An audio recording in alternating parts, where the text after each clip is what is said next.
ഈ കഴിഞ്ഞ ദിവസം സുരേഷ് ഗോപി അദ്ദേഹം കേന്ദ്ര സഹമന്ത്രിയായതിനു ശേഷം കേരളത്തിലേക്ക് എത്തിയപ്പോൾ കെ നായനാരുടെ വസതി സന്ദർശിച്ചിരുന്നു.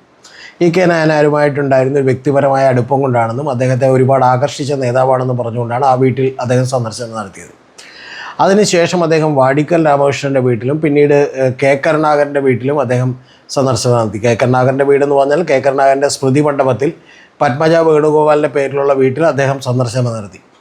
ഈ സന്ദർശനത്തിന് ശേഷം അദ്ദേഹം മാധ്യമങ്ങളോട് പറഞ്ഞ രണ്ട് കാര്യങ്ങളിലൊന്ന്, അതിൽ ഒന്നാമത്തെ കാര്യം കെ കരുണാകരൻ കേരളം കണ്ട ഏറ്റവും ധീരനായ ഭരണാധികാരിയായിരുന്നു. അദ്ദേഹത്തിൻ്റെ കാലത്താണ് കേരളത്തിലെ വലിയ വികസന പ്രവർത്തനങ്ങൾ നടന്നത് എന്നും അതിനുശേഷം അതിനോടടുത്തിട്ടുള്ള ഏതെങ്കിലും വികസന പ്രവർത്തനങ്ങൾ നടന്നിരുന്നുവെങ്കിൽ അത് രാജഗോപാലിൻ്റെ സംഭാവനയാണ് എന്നുകൂടി അദ്ദേഹം പറഞ്ഞു വെച്ചു. എന്ന് പറഞ്ഞാൽ അൽഫോൺസ് കണ്ണന്താനവും അതുപോലെ തന്നെ വി മുരളീധരനെയും പോലെയുള്ള മറ്റ് പല കോൺഗ്രസിൻ്റെ നേതാക്കളെ അല്ലെങ്കിൽ BJPയുടെ നേതാക്കളെ എല്ലാം അദ്ദേഹം തള്ളിക്കളയാണുണ്ടായത്. അവർക്കൊന്നും വലിയ തോതിൽ വികസനം ഇങ്ങോട്ട് കൊണ്ടുവരാൻ കഴിഞ്ഞിട്ടില്ല എന്ന് തന്നെയാണ് അദ്ദേഹം അർത്ഥമാക്കിയിട്ടുള്ളത്. അതിൽ അദ്ദേഹം ഒരു വാചകം കൂടി പറയേണ്ടത്, ഇതൊക്കെ ഞാൻ പറയും ആയാലും ആർക്കിഷ്ടമല്ലെങ്കിലും എന്നുള്ളതാണ്. ഇതിൽ ഇദ്ദേഹത്തിൻ്റെ വർത്തമാനത്തിലും ഇദ്ദേഹത്തിൻ്റെ ആംഗിളുകളിലും നമ്മൾ കാണുന്നത് ഒരു BJPയുടെ ഒരു പൊളിറ്റിക്കൽ സ്ട്രാറ്റജിയാണ്, ഒരു രാഷ്ട്രീയ തന്ത്രമാണ് 2026 നിയമസഭയിൽ കേരളത്തിൽ വിജയിക്കാൻ വേണ്ടിയിട്ടുള്ളത്. അതിൽ ഇദ്ദേഹം ഒന്ന് കെ കരുണാകരനെ കുറിച്ച് പറഞ്ഞു വെച്ചെങ്കിൽ, രണ്ടാമത് അദ്ദേഹം പറയുന്നത് ഇന്ദിരാഗാന്ധിയെ അദ്ദേഹം വിശേഷിപ്പിച്ചത് ഭാരത മാതാവ് എന്നാണ്. എന്ന് പറഞ്ഞാൽ ഇതുവരെ സാധാരണ BJP പ്രവർത്തകരൊന്നും അങ്ങനെ ഉയർത്തി കാണിക്കാത്ത ഇന്ദിരാഗാന്ധിയെ ഭാരത മാതാവ് എന്ന രീതിയിൽ ഉയർത്തി കാണിക്കുകയാണ് ചെയ്തിട്ടുള്ളത്. കെ കരുണാകരൻ അദ്ദേഹത്തെ ഒരു മാനസപുത്രനായി കണ്ടിരുന്നു എന്നും അദ്ദേഹം അവകാശപ്പെടുന്നുണ്ട്.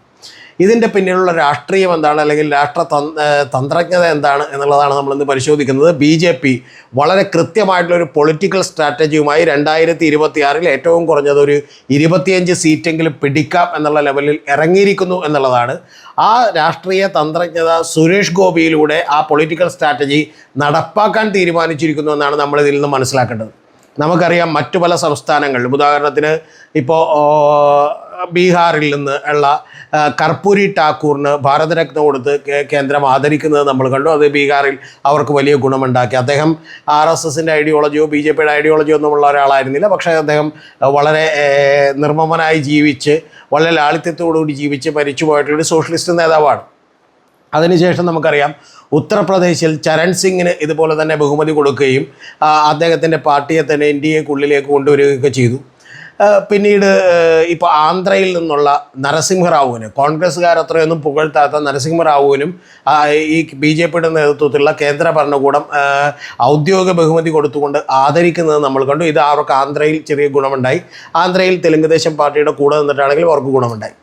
കേരളത്തിൽ അവരുടെ സ്ട്രാറ്റജി എന്താണെന്ന് നോക്കുമ്പോൾ കേരളത്തിൽ BJP വളരെ കൃത്യമായിട്ടുള്ളൊരു പൊളിറ്റിക്കൽ സ്ട്രാറ്റജി പുറത്തേക്ക് ഇറക്കിയിരുന്നു. ആ പുറത്തേക്ക് ഇറക്കാൻ പോകുന്ന സ്ട്രാറ്റജി BJP എന്ന് പറയുന്ന അല്ലെങ്കിൽ ഹിന്ദുത്വ ഐഡിയോളജിയോട് ആശയപരമായി യോജിക്കാൻ കഴിയാത്തവരെ പോലും വോട്ട് ചെയ്യിക്കാൻ കഴിയുന്ന ഒരു അരാഷ്ട്രീയവാദത്തിനോടടുത്ത് നിൽക്കുന്ന സുരേഷ് ഗോപിയെ പോലെയുള്ള, അല്ലെങ്കിൽ കുറച്ചുകൂടി ഹൃദയത്തിൽ നിന്ന് സംസാരിക്കുന്നു എന്നൊക്കെ ഇമേജുള്ള, അത്രമാത്രം BJPക്കാരനാണെന്ന് തോന്നാത്ത ഒരാളെ കൊണ്ടിട്ട് ആളുകളെ BJPയിലേക്കും താമര ചിഹ്നത്തിലേക്കും വോട്ട് ചെയ്യാനുള്ള ആദ്യ പടിയിൽ BJP വിജയിച്ചിരിക്കുന്നു. അതാണ് നമ്മൾ തൃശ്ശൂർ കണ്ടത്. ഇനി BJP ശ്രമിക്കാൻ പോകുന്നത് ഈ സുരേഷ് ഗോപിയുടെ ഇടപെടലുകളിലൂടെ തന്നെ മറ്റ് മണ്ഡലങ്ങളിൽ കൂടി ഇതിൻ്റെ നേട്ടമുണ്ടാക്കാൻ കഴിയുമോ എന്നാണ്. ഇത് ആദ്യമായിട്ടല്ല BJP ഇതിനുവേണ്ടി ശ്രമിക്കുന്നത്. നമുക്ക് ഓർമ്മയുണ്ടാവും, സന്ദീപ് വാചസ്പതി എന്ന് പറയുന്ന ഒരാൾ ആലപ്പുഴയിൽ നിന്നും മത്സരിക്കുമ്പോൾ അദ്ദേഹം ഏറ്റവും ആദ്യം പുന്നപ്ര വയലാർ രക്തസാക്ഷി മണ്ഡപത്തിൽ ചെന്ന് അന്ന് അവരുടെയൊക്കെ ആശീർവാദം മേടിക്കുകയും അനുസ്മരണം അർപ്പിക്കുകയും ചെയ്തത് നമുക്ക് ഓർമ്മയുണ്ടാവും. എന്ന് പറഞ്ഞാൽ വളരെ കൃത്യമായ ഇടതുപക്ഷ വളക്കൂറുള്ളൊരു മണ്ണ്. അവിടെയാണ് ഒരുപാട് ഹിന്ദു, ഈഴവ, പിന്നോക്ക മതവിഭാഗങ്ങളുടെ സപ്പോർട്ട് CPMനുണ്ടെന്നും ആ സപ്പോർട്ടിൻ്റെ പ്രധാനപ്പെട്ട കാരണം വർഷങ്ങളായി ഭൂപരിഷ്കരണവും അതുപോലെ പുന്നപ്ര വയലാർ സമരവും മുതലുള്ള നിരവധി സമരങ്ങളിലൂടെ അവർ നേടിയതാണെന്നും അപ്പോൾ ആ പാരമ്പര്യത്തെ തങ്ങൾക്ക് കൂടി സ്വന്തമാക്കിയാൽ മാത്രമേ കേരളത്തിൽ ജയിക്കാനുള്ള സാധ്യതകളേറൂ എന്ന് മനസ്സിലാക്കിക്കൊണ്ടാണ് അന്ന് സന്ദീപ് വാചസ്പതി അത്തരത്തിലുള്ളൊരു പുന്നപ്ര വയലാർ സ്മാരകത്തിൽ സന്ദർശിക്കുകയും അവിടെ മരണപ്പെട്ടു പോയ ആളുകൾക്ക് ആദരാഞ്ജലികൾ അർപ്പിക്കുകയും ആ തൊഴിലാളികളെ CPM വഞ്ചിച്ചതാണ് എന്ന് പറയുന്നൊരു പ്രചാരണത്തിന് തുടക്കമിടുകയും ചെയ്തത്.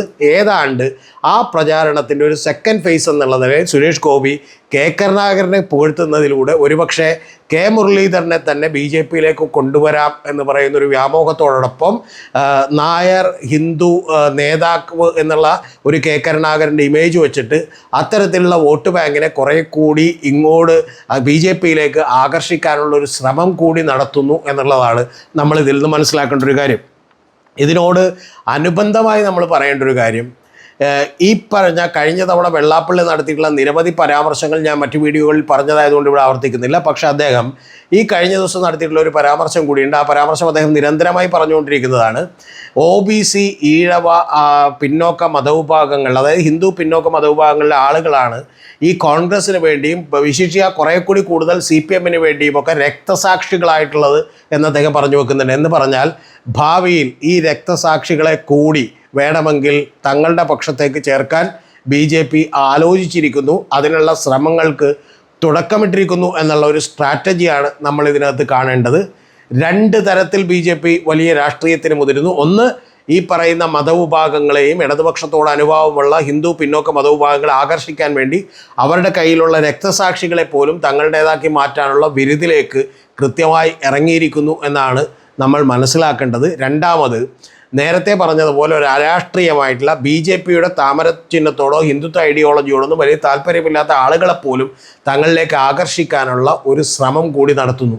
ഇത് രണ്ടും ഫലപ്രദമായാൽ മാത്രമേ കേരളത്തിലേക്ക് 2026 അല്ലെങ്കിൽ 2031 ഭരണത്തിലേക്ക് എത്താൻ കഴിയുന്ന ഒരു പാർട്ടിയായി BJPക്ക് മാറാൻ കഴിയൂ എന്നുള്ളതിൻ്റെ തിരിച്ചറിവിൽ ഹാർഡ് കോർ ഹിന്ദുത്വ ഫേസുള്ള കുമ്മനം രാജശേഖരനെ പോലെയുള്ള അല്ലെങ്കിൽ ശശികല ടീച്ചറെ പോലെയുള്ള മുഖങ്ങളെ മാറ്റി നിർത്തിക്കൊണ്ട് കഴിഞ്ഞ തവണ പണ്ട് നേരത്തെ അധികാരത്തിലേക്ക് വന്നപ്പോൾ എൽ കെ അദ്വാനിയെ മാറ്റിക്കൊണ്ട് AB വാജ്പേയിയെ പ്രധാനമന്ത്രിയാക്കിയതുപോലെ എല്ലാവർക്കും സ്വീകാര്യനായ ഒരാൾ എന്നുള്ള നിലക്ക് സുരേഷ് ഗോപിയെ ഉപയോഗപ്പെടുത്താൻ BJP തയ്യാറായിരിക്കുന്നു.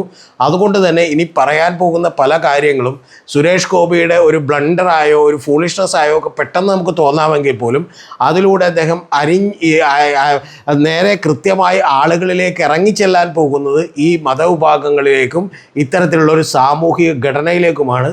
അത് CPM-നെ അടിമുടി തകർക്കും. അതിൻ്റെ ഏറ്റവും ആദ്യത്തെ ഉദാഹരണമാണ് ഞാൻ നേരത്തെ പറഞ്ഞ സഞ്ജീവ് ബചസ്പതിയിൽ കണ്ടതെങ്കിൽ അതിൻ്റെ ഏറ്റവും ഒടുവിലത്തെ ഉദാഹരണമാണ് സുരേഷ് ഗോപിയിൽ കണ്ടത്.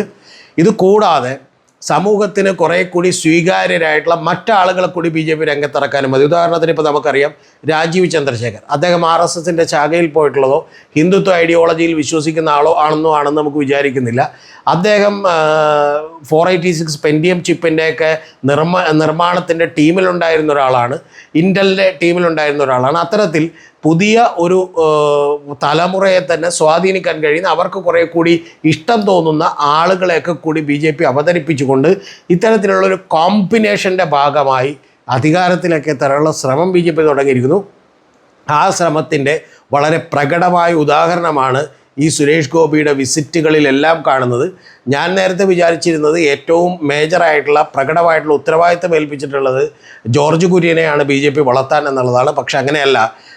സുരേഷ് ഗോപി എന്ന് പറയുന്ന കുറേ കൂടി അത്രമാത്രമൊന്നും ഇൻ്റലക്ച്വലാണെന്ന് നമുക്ക് തോന്നാത്ത, അത്രമാത്രമൊന്നും ബുദ്ധിപരമായി ഇടപെടും എന്ന ആളുകൾ വിചാരിക്കാത്ത സുരേഷ് ഗോപിയിലൂടെ RSSൻ്റെയും സംഘപരിവാറിൻ്റെയും BJPയുടെയും രാഷ്ട്രീയ തന്ത്രജ്ഞത കൂടി വെളിവായിരിക്കുന്നു. അതാണ് ഇപ്പോൾ നമ്മുടെ രാഷ്ട്രത്തിലേക്ക് അല്ലെങ്കിൽ കേരളത്തിലേക്ക് പതുക്കെ അരിച്ചിറങ്ങാൻ തുടങ്ങുന്നത്.